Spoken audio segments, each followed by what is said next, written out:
as they were, all these people that were going to come at us were expected to come at us at some point, right? We realised that something in us told us that they're going to come at you, because you watch other videos, people getting attacked, and all that sort of stuff. Yeah, we were very observant, right? We take note, etc., etc. We learn from their mistakes, with their problems. We, as you can see through our videos upon our channel, expose, reveal, and provide information on subjects no others have in great depth. We go deeper than the most of them, right? Or all of them, even with their Bible versions, right? These only go and drop hints. Most times these modern versions drop hints, right?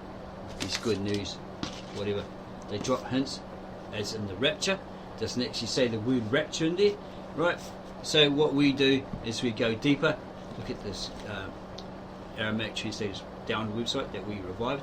Look at his translations, right? And they actually go deeper. And it does say in where that rapture scripture is, it actually says the word, there will be a rapture, and these people will be raptured.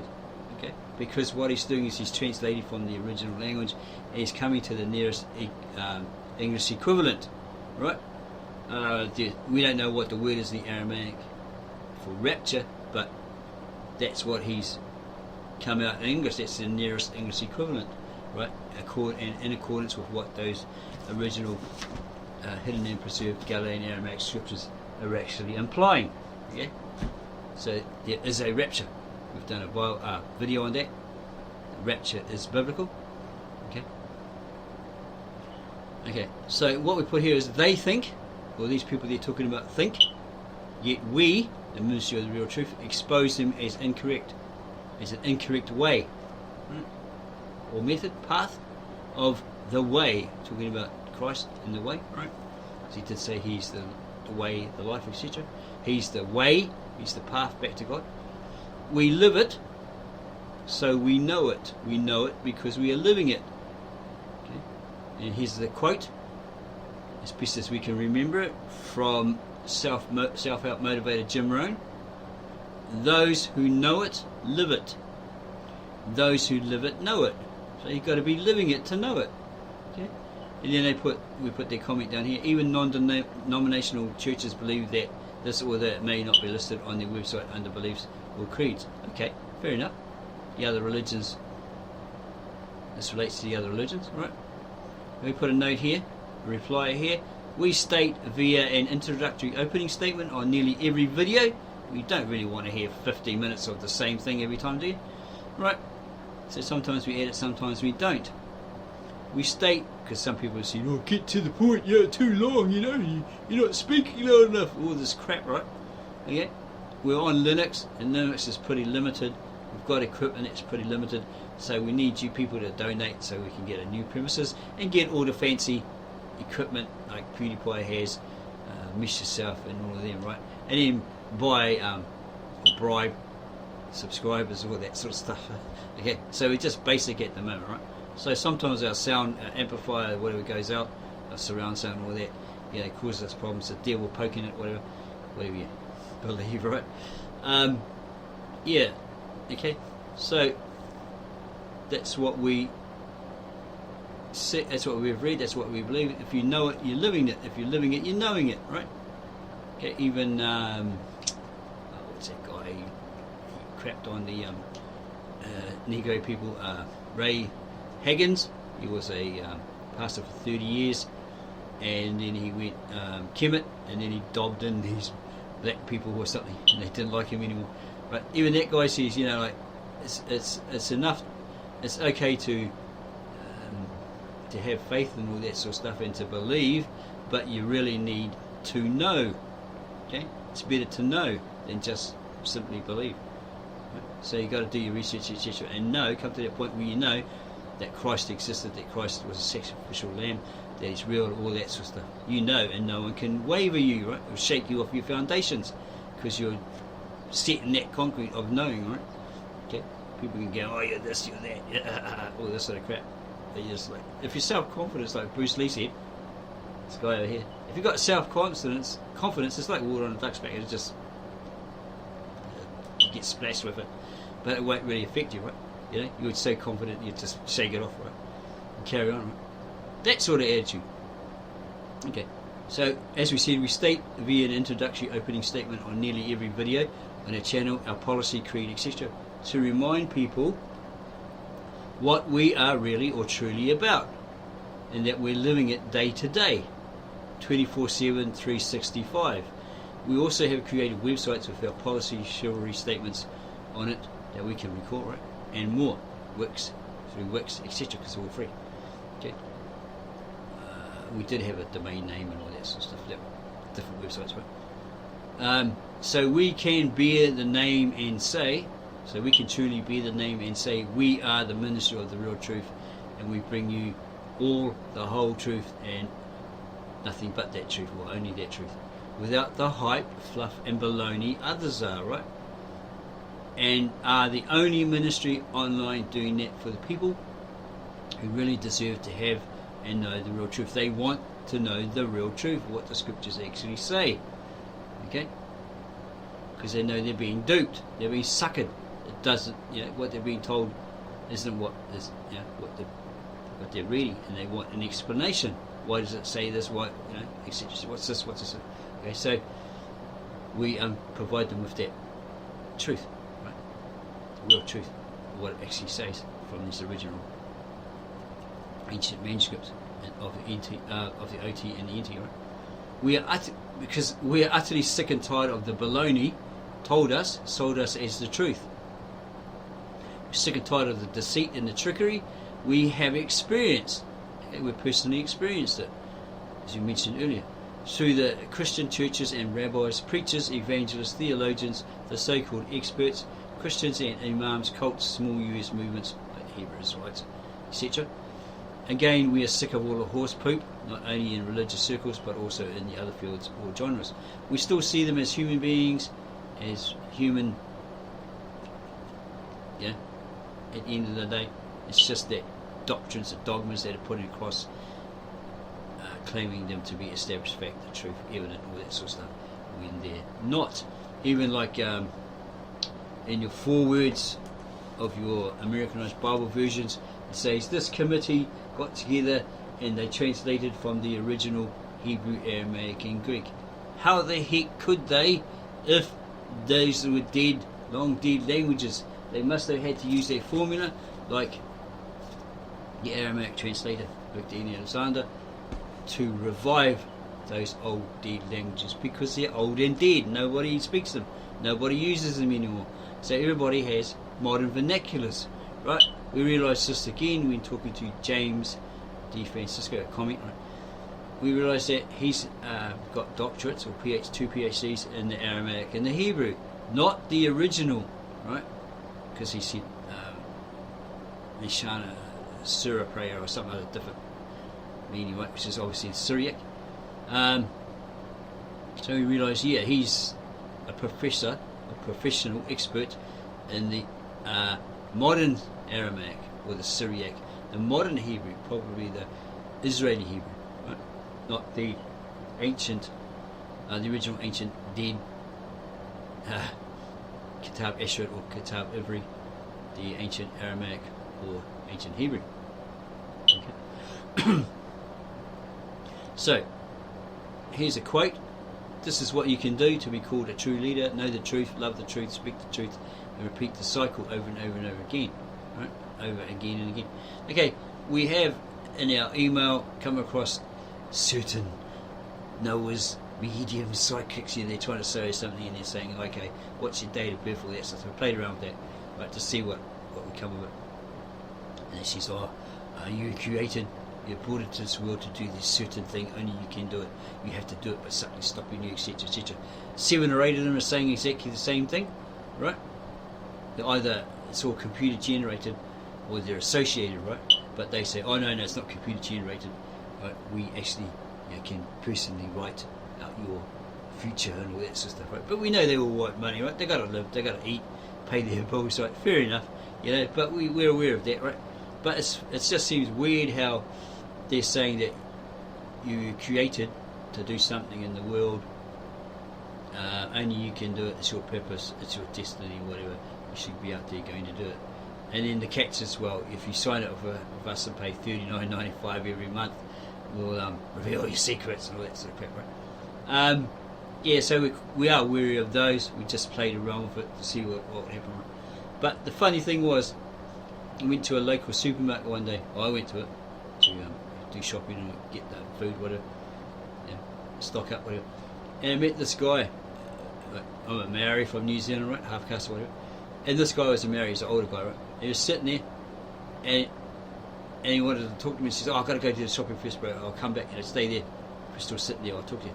So I did. Which at first I thought, "Oh gosh, why did I choose to do this?" But yeah, it turned out real good. Good conversation. And he came out. I thought he came up with this statement, right? And he says, "I've been looking for you for 6 years. You are the chosen one." And it's like, I get this guy's playing games. He wants something. He might want $1 or something like that. I'm going to give him some money so he can buy some wine, get some weed, get high, right? So it's like, are you for real, dude?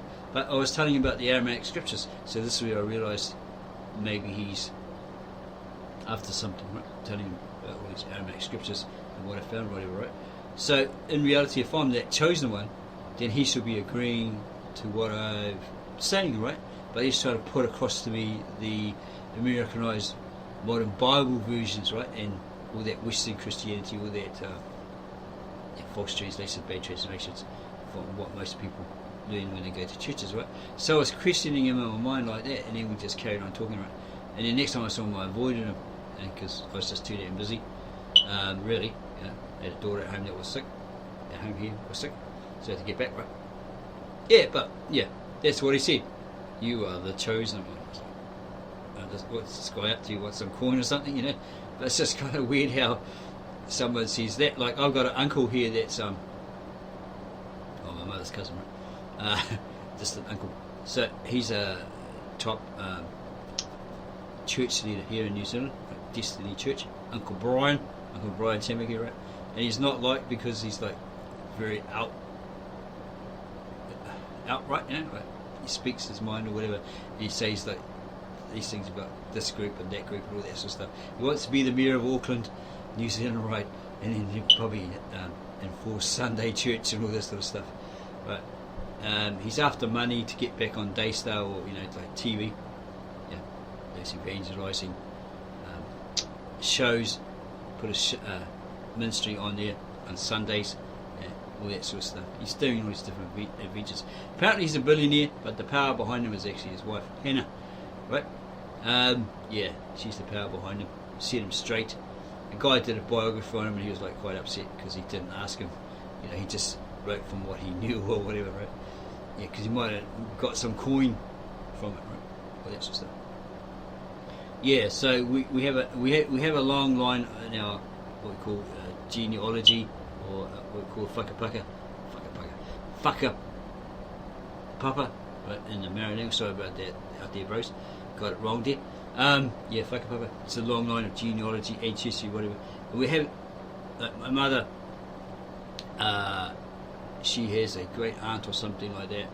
That was called Mary Riki. She was like a prophetess that predicted that her nephew W.T. Ratana would become the Maori prophet. That's the indigenous people here, right?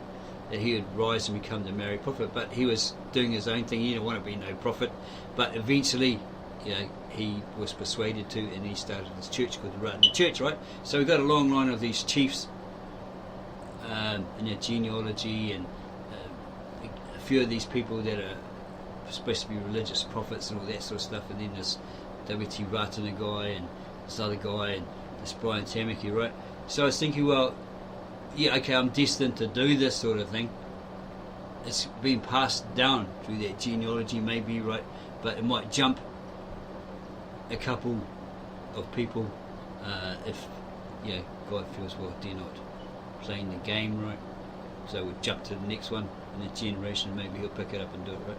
Or maybe this other one that we thought could come through that person, right? Pass that message of God, whatever, Jesus out there to these certain people, right? We've realised, well, he's doing it for money, he's corrupt or whatever, the things you see on the news, what's real, right? So we'll jump to the next guy in the lineage, see what he'll do with it, right? And if he messes up, we'll jump to the next one, right? But the next generation, well, that person's particular person, a family member, close family member, is like atheist, got their own thing, right? All that sort of stuff. Being teenagers or whatever. But yeah, they're being taught what to be aware of in life, what to watch out for. Keep your eyes open. You're going to have these religions come at you and try to throw all this corrupt doctrine at you, dogmas, translations, transliterations, whatever, these scriptures, because they're a denomination, they're a movement, they're a cult, etc., etc. Watch out. These are the keys to watch out for, because this is from our experience, right? We're just making them aware so they don't end up in a cult or being sucked of all their money, all the money's been sucked from their life. Oh, you've got to give this money or else, all that sort of crap. Okay? All that hype and fluff. So we've made them aware of that. Okay? But we've given them that choice, even though we testify to them, etc. It's up to you. Okay, you've got a choice. There's no free will, really. You have to follow what God says, His commandments, all that sort of stuff. That's what He's stressing throughout the Bible. But He did give you a choice. He says, Christ says, choose who you will serve today, God or the devil. Right? Make your choice. So you've got that choice. But it comes with a reward, and it comes with a consequence. Right? So if you sow to what you reap, or you reap what you sow, right? So you suffer the consequences, or you enjoy the rewards. But with the Bible it says, if you don't believe in God, you're not under God, etc., etc., you're a sinner, you haven't got His blessings, you're under His curse, and then later on in judgment, whatever, you'll be under His wrath, His anger, right, His fury, because you rejected Him, thumbed your nose at Him, scoffed at, made fun of His Son and all that sort of stuff, and believers, the saints, whatever, did whatever you did to them. There's a recompense for all that you do. It's like karma, right? Karma will eventually, catch up with you and take a big chunk out of your bottom, right? It's payback. You do this to that guy, something like that will happen to you. It might not be the same thing. Yeah, that's all philosophical, whatever, right? Even the scriptures, I think Christ or someone said, if you want people to treat you the way you treat them, you want to be nasty to them and beat them up, steal from them, all that sort of stuff. Expect it to happen to you, because how you treat people is going to affect you, isn't it? It's going to come back at you. So yeah, so we do believe in a karmic retribution, recompense. Okay, but yeah, there's no free will. There's only choice. You choose. It's given you the right to choose who you're going to follow, Him or the devil. You suffer the consequences, or you get the blessings and the rewards. But a lot of people think they've got a gimme God mentality. God, I want this, I want that, give me that, make me rich, I want this, I want her, I want that, right? Gimme, right? It's what can God give me? It's all about that. It's not, well, I don't need anything but salvation, God's blessings, God's forgiveness, etc., etc., right? They're all out for the mighty dollar, right? What can I get from God? Okay, so someone else says, peculiar how we cite organised Christianity while targeting Church of God, which certainly has many differences to what the whole world believes to be true. Herbert Armstrong did not begin the church, or what? It's ministry of truth. What? Did not begin the church. Ministry of Truth operates with a lie in the right hand. For all the snobbishness of your presentation, I expected more. Sorry, we can't please everyone, right? So this is somebody's claim, right? Okay, how you cite organised Christianity while targeting Church of God. Well, as I said, okay, we look at the Herbert W. Armstrong and his preaching, his videos, his lectures, whatever. We look at the history of Herbert W. Armstrong, we find the established facts, right? We find the evidence that proves evidence, etc., etc. We find out, we try to work out if this guy's the real deal, if he's irrefutable, infallible, or he's a total phony, right? And we did the research ourselves, and we found that this guy, okay, so we replied to them a little bit cheekily, welcome, we have been waiting for you, expecting you, in a sense, right, to get attacked, right? If you think it, it'll happen, right?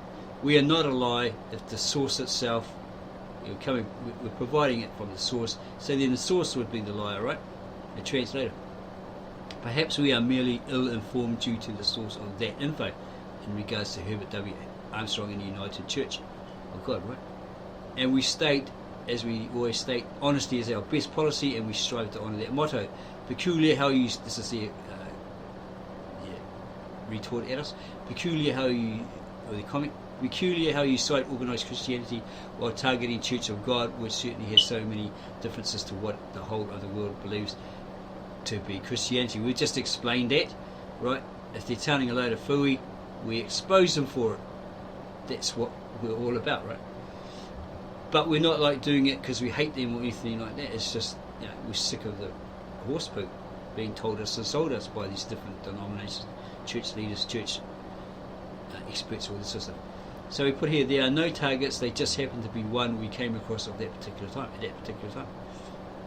Okay, so we're not specifically going, we're coming for you, Mormons, and we give them crap all day long, right? Or you JWs, right? We try to understand what they're trying to put across, and then re-educate them on the error, or the errors, you get it? Yeah? So there are no targets, they just happen to be the one we came across at that particular time, United Church of God, right? Because we found that, those claims, and then we found that he was suspected or accused of incest with his daughter. Yeah? There are no specific targets, we examine them all as we come across them.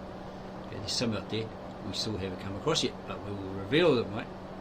As you can see in our videos.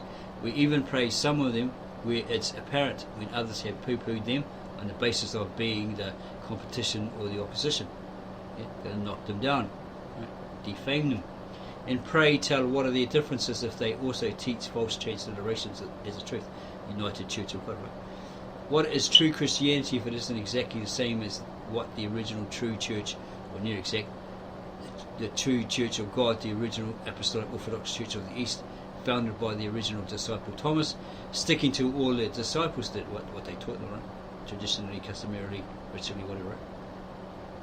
Yeah, the traditional, customary, liturgical methods passed on to them by them, never vying away from them over the centuries, who have never had to translate their ancient manuscript languages or alter their manuscripts in any way, given them by the blessed hands of those original disciples for over 2,000 years, while getting harassed, banned, called heretics for centuries, not only by the Roman Catholic Church, but also all the Western churches. The whole world form of Christianity are the 96% who rely on the Americanized Bible versions, coming from one source. The churches often cite as the Babylon, the prostitute, the harlot, the false mother. Okay, because I don't believe any woman by any man, etc., should be called that, even if she is promiscuous, right? Come on, man. The false mother church, while consciously or unconsciously pledging their love and loyalty to it. Okay, but that's what it supposedly says in your Americanized Bible versions translated into English. But we found that it just says harlot, prostitute, false church, right? Sitting it there. And you can't remember. I think other people say that, right? Debatable. And dressed in the same garb, doing the same exact same rituals, professing the same contradictions, lies, etc., while professing having nothing to do with it. Seventh-day Adventists, etc., etc. The Protestant movement, yeah, that still clung to her. Through the American Bible Society for the Truth when it isn't. We have proved that and will continue to do so. We've provided videos on the evidence of all coming from the Roman Catholic Church through the American Bible Society, right? Okay, we've done our research, our personal research, and produced the facts, established facts, the evidence, etc., etc., on the United Church of God. The United Church is just one of the many, scripture-wise, pushing false interpretations, interpolations, etc. Okay, we've provided that evidence there, which we just stated before that. If it has been proven as established fact that they indeed are false, right? And telling like fooey, we don't operate with a lie in the right hand. That in itself is a lie. See, once you lie and you get near caught out, right, or you get caught out, you've got to cover up with another lie, and you've got to cover up that lie with another lie, and you cover that lie with another lie to cover that lie, and it just goes on and on and on like that, right? So we thought, why lie? Why bother? Why can't you be honest? Be humble and be honest. If you're a Christian, speak the truth, tell the truth. You shouldn't have a mouthful of lies, etc., etc.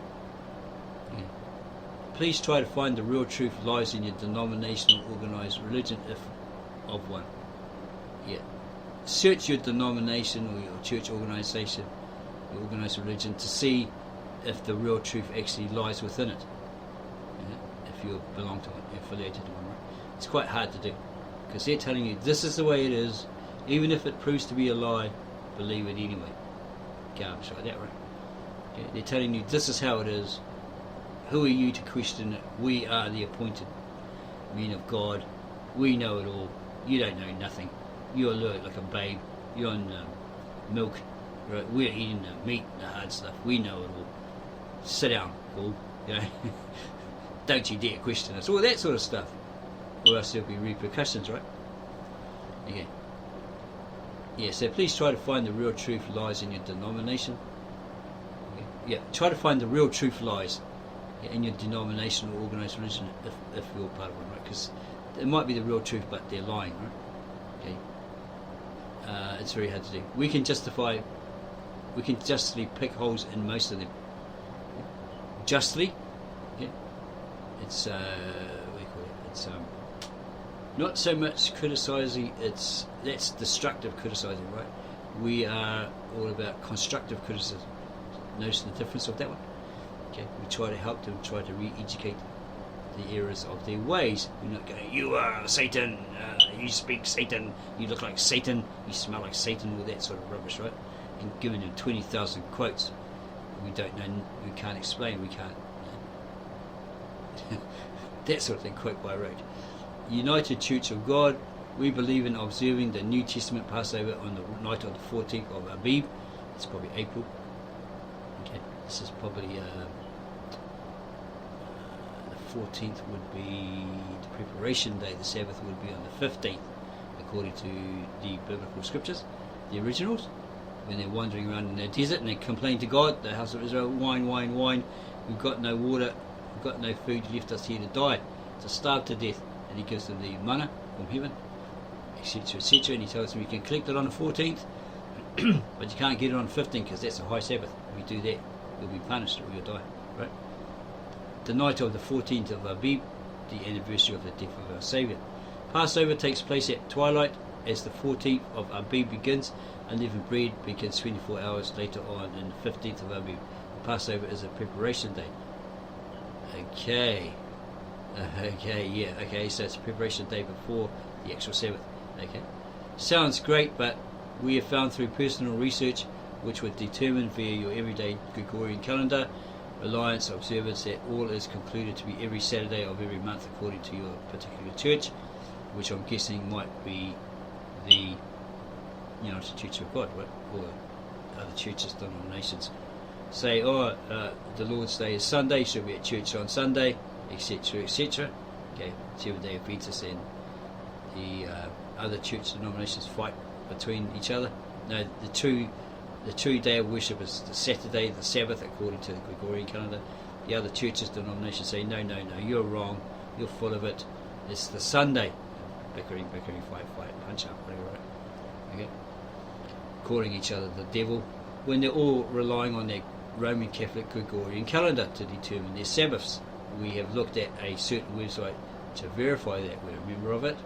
We can't recall it exactly, but it ends up being that, word for word, it ends up being exactly, or they're saying that the Sabbath, you got the new moon, right, which is not a Sabbath, it was a day of atonement, like the priests would go up on a hill, slaughter a lamb, and its blood will be sprinkled either on the people or whatever, on behalf of these house of Israel for their sins, right? Okay, so it's Day of Atonement, and then you had to work 6 days, labour, etc., whatever, right? And then you had this preparation day where you did all your work, right? Because it was against the rules to work on the Sabbath, discussing things, picking up things, pulling your cow out of the mud or whatever, right? If it's stuck there, got to leave it till the Sabbath was over, all that silliness, right? So that was considered work. Even plucking the heads of corn in the New Testament, Christ and his disciples did that because they were starving or hungry, right? Or they broke the Sabbath because Pharisees or whatever were following them around, temple priests, to try and catch them out, right? All that sort of stuff. Okay, so originally, according to the original scriptures or whatever, in this certain website, World's Last Chance, they say no, the real Sabbaths are on the you got the preparation day on the 7th, right? And you got the Sabbath on the 8th, and then work 6 days, preparation day on the 14th, and the Sabbath on the 15th, and it carries on like that, and then the rest of the Sabbaths are 22nd and 29th, right? Their months, Hebrew months, Jewish months, consisted of 29 days, right? Each one, right? It's probably about 10 months or something like that, right? So there's an extra day, because on the 29th, if you look into the night sky, you should see the crescent moon, and it's an indication that there's a new moon coming, right? A new moon day, the beginning of a new month, okay, etc., etc. But if you don't see that, because it's too dark or whatever, you can't see that crescent moon, you get an extra day, the 30th, so you should see it on that night, right? As an indication that there's a new moon coming up, etc., etc., a new month, right? Yeah, so your Sabbaths are on the 8th, the 15th, the 22nd, and the 29th. But they got a breakaway that says, no, you are wrong. It's on the 3rd, the 6th, the 16th, the 23rd, and the 30th. Right. So there's a dispute between that. They're a breakaway from the original Seventh-day Adventist Church, because Miller said in 1844 or whatever, Jesus was coming back.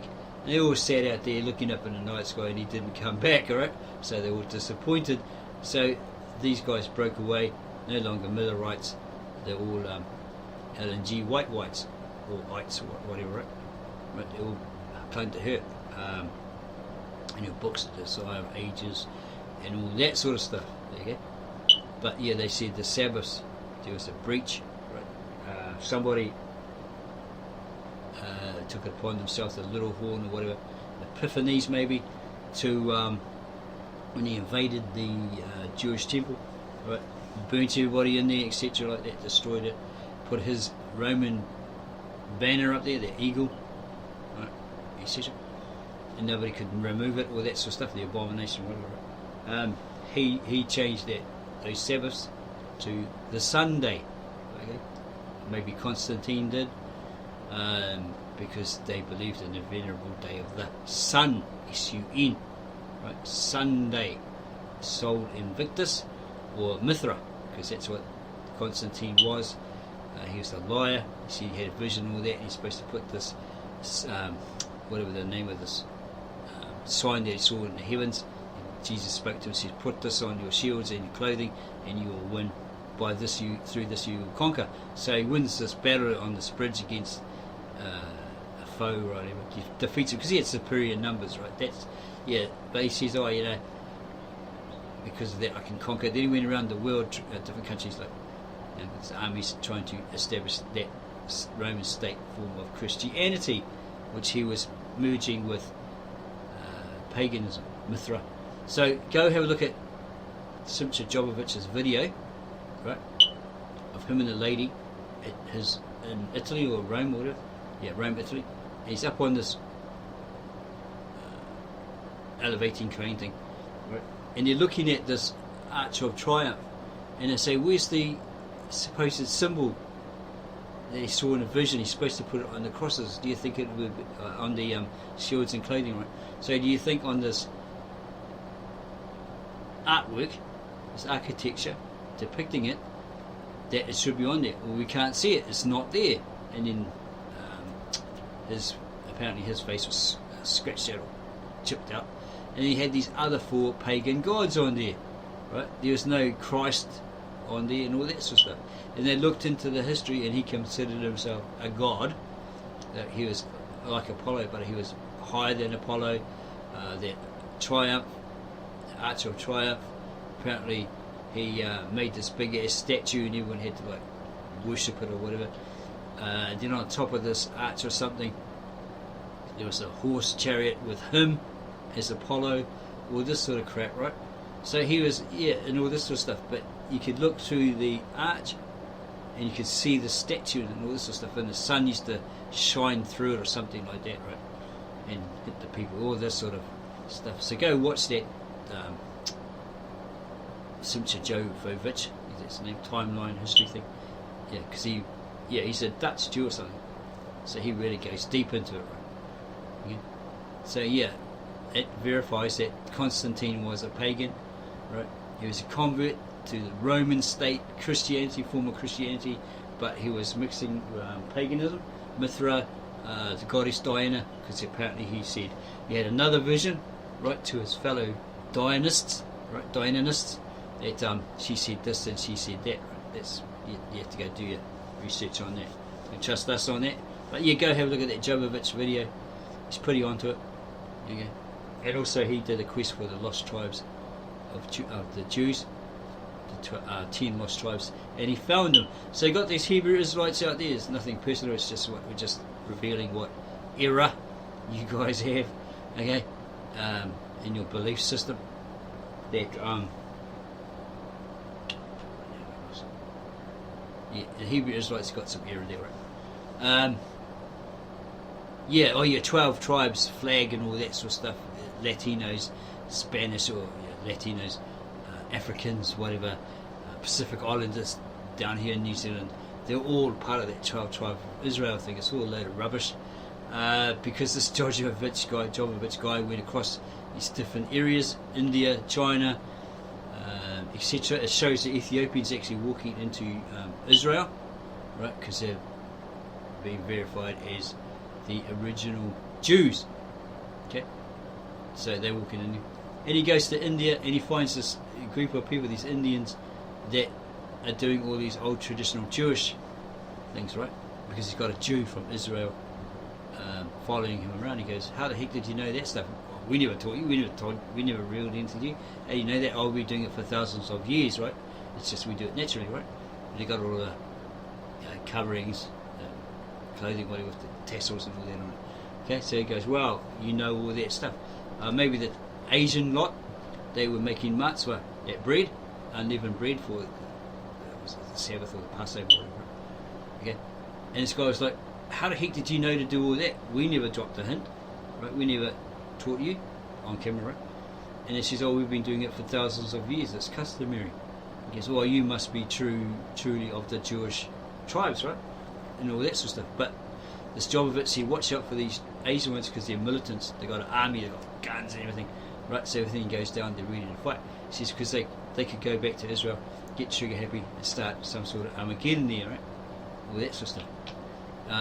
So there was these Ethiopian Jews, there's these Indian Jews, there's Asian Jews, and then these Israel Jews. So he found the lost tribes, the 10 lost tribes, etc., etc.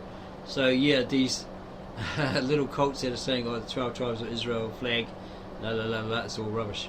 Yeah, if this Jovovich guy's thing, which we believe is actually true, right? He found them. He's saying we are the part of that tribe. We are the original black Jews and all this sort of stuff. No. Okay, this evidence verifies that you're not. You're just some sort of cult.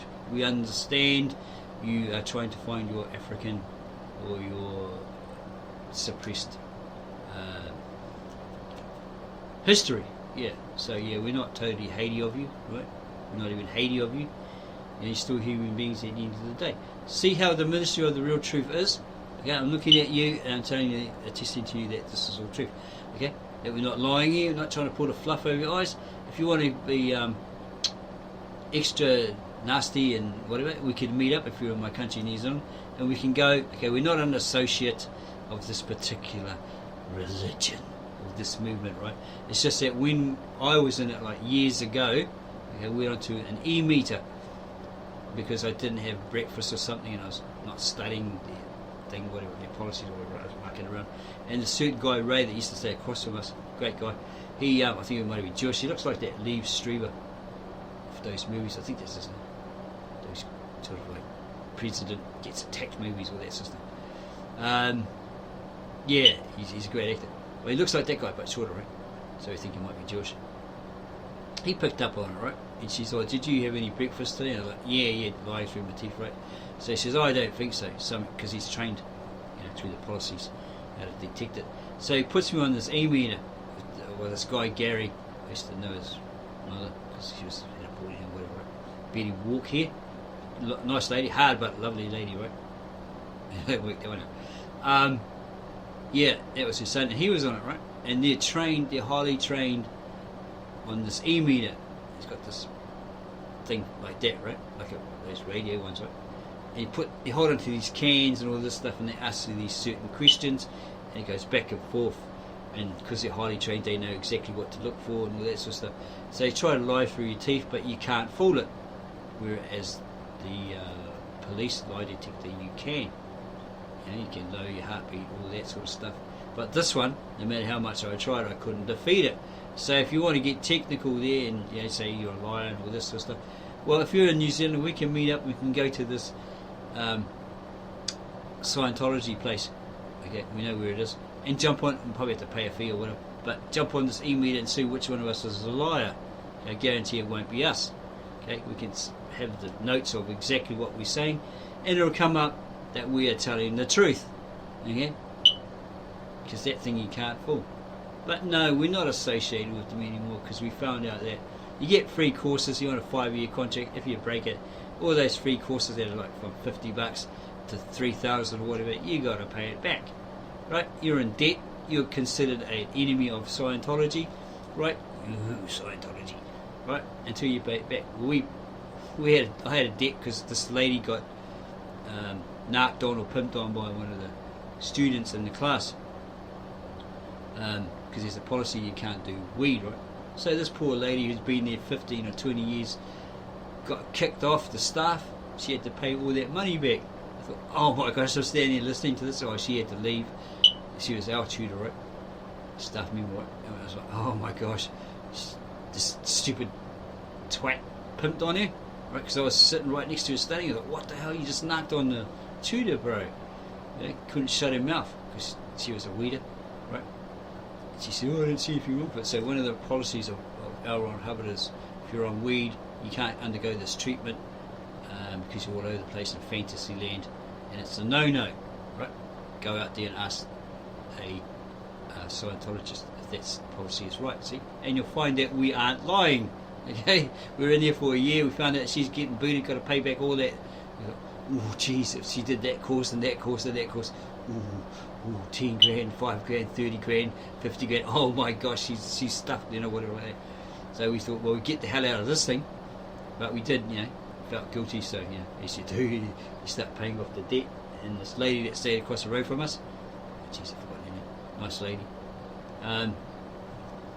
She says, well, you've paid so much, so we'll drop the rest, and now you have returned to friend of Scientology status, right?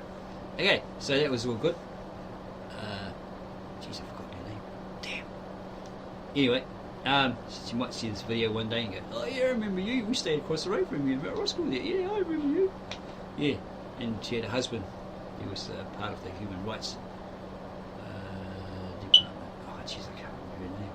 I think his name might have been John.